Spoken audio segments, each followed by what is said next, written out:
പശ്ചിമേഷ്യയിലെ സംഘർഷത്തെ തുടർന്ന് ഇന്ധന പ്രതിസന്ധിയിൽ വലയുകയാണ് ഇപ്പോൾ ലോകം. അതേസമയം ഇന്ധന പ്രതിസന്ധി പരിഹരിക്കാൻ ശ്രീലങ്കയ്ക്ക് 38,000 മെട്രിക് ടൺ പെട്രോളിയം നൽകിയിരിക്കുകയാണ് ഇന്ത്യ. 20,000 മെട്രിക് ടൺ ഡീസലും 18,000 മെട്രിക് ടൺ പെട്രോളും വഹിച്ച കപ്പലെത്തിയതായി കൊളംബോയിലെ ഇന്ത്യൻ ഹൈക്കമ്മീഷൻ അറിയിച്ചു. 20,000 മെട്രിക് ടൺ ഡീസലും 18,000 മെട്രിക് ടൺ പെട്രോളും ഉൾപ്പെടെ 38,000 മെട്രിക് ടൺ പെട്രോളിയം മാർച്ച് 28-ന് കൊളംബോയിൽ എത്തിച്ചേർന്നുവെന്ന് ഹൈക്കമ്മീഷൻ പ്രസ്താവനയിൽ കൂടിയാണ് അറിയിച്ചത്. പശ്ചിമേഷ്യൻ യുദ്ധത്തെ തുടർന്ന് ഇന്ധന വിതരണത്തിൽ ശ്രീലങ്കയ്ക്ക് തിരിച്ചടി നേരിട്ടതിനെ തുടർന്നാണ് സഹായം അയച്ചത്. ശ്രീലങ്ക ഇന്ത്യയോട് അടിയന്തര സഹായം അഭ്യർത്ഥിച്ചിരുന്നു. ഇരു രാജ്യങ്ങളും തമ്മിലുള്ള ഉന്നതതല നയതന്ത്ര ഇടപെടലുകളെ തുടർന്നാണ് ഈ നടപടി. മാർച്ച് 23-ന് വിദേശകാര്യമന്ത്രി എസ് ജയശങ്കറും ശ്രീലങ്കൻ വിദേശകാര്യമന്ത്രി വിജിത ഹെറാത്തും ടെലിഫോണിൽ സംസാരിച്ചു. മാർച്ച് 24-ന് പ്രധാനമന്ത്രി നരേന്ദ്രമോദി ശ്രീലങ്കൻ പ്രസിഡന്റ് അനുരകുമാര ദിസനായകയുമായി സംസാരിച്ചിരുന്നു.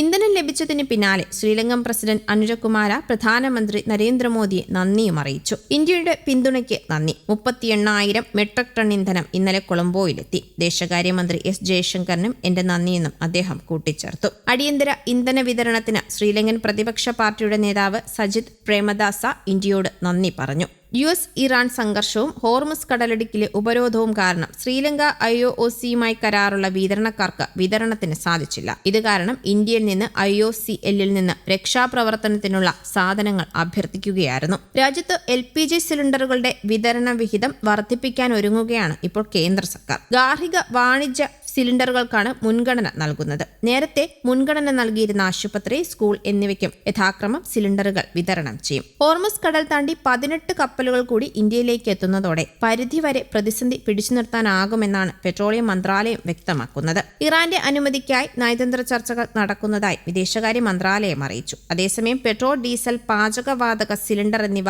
തിടുക്കപ്പെട്ട് വാങ്ങേണ്ടതില്ല എന്ന് പെട്രോളിയം മന്ത്രാലയം മുന്നറിയിപ്പും നൽകിയിട്ടുണ്ട്.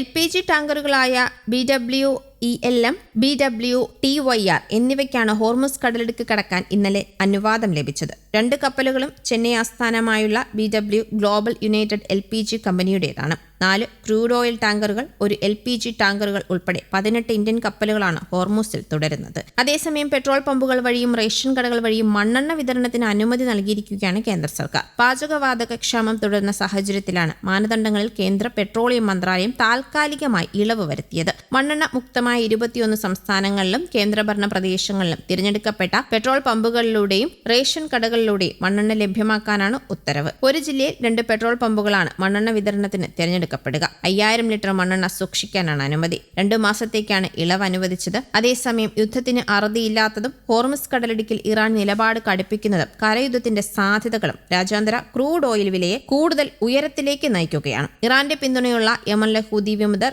ഇസ്രയേലിനെതിരെ യുദ്ധം തുടങ്ങിയത് എണ്ണവില വർധനയുടെ ആക്കവും കൂട്ടി. US ക്രൂഡ് ഓയിൽ വില ബാരലിന് 3.25% ഉയർന്ന് $102.9 ഉള്ളത്. ബ്രെന്റ് $102.9 ഉള്ളത്. ബ്രെന്റ് വില 3.23% വർദ്ധിച്ച് $116.2 രാജ്യാന്തര എണ്ണവില കത്തിക്കയറുന്നത് ആഗോളതലത്തിൽ വീണ്ടും പണപ്പെരുപ്പ പേടിയും ശക്തമാക്കി കഴിഞ്ഞിട്ടുണ്ട്. US ഡോളർ ഇൻഡെക്സ് വീണ്ടും മുന്നേറി 100 കടന്നതും സ്വർണ്ണവിലയുടെ വീഴ്ചയ്ക്ക് വഴിയൊരുക്കുന്നുണ്ട്. മാത്രവുമല്ല, ശമനമില്ലാതെ ഇറാൻ US യുദ്ധം 5ാം ആഴ്ചയിലേക്ക് കടന്നതും കരയുദ്ധം ആസന്നമായതും ഓഹരി വിപണികളെയും സാരമായി ഉലയ്ക്കുന്നുണ്ട്. US ഫ്യൂച്ചേഴ്സ് വിപണി ആഗോളതലത്തിൽ ഓഹരി വിപണികൾ നഷ്ടത്തിന്റെ ട്രാക്കിലായിരിക്കുമെന്ന സൂചന നൽകിക്കഴിഞ്ഞു. ഡൗ ജോൺസ് 0.6%, നാസ്ഡാക്ക്, S&P 500 എന്നിവ 0.5% വീതം ഇടിഞ്ഞിട്ടുമുണ്ട്. News desk, Kerala Kaumudi.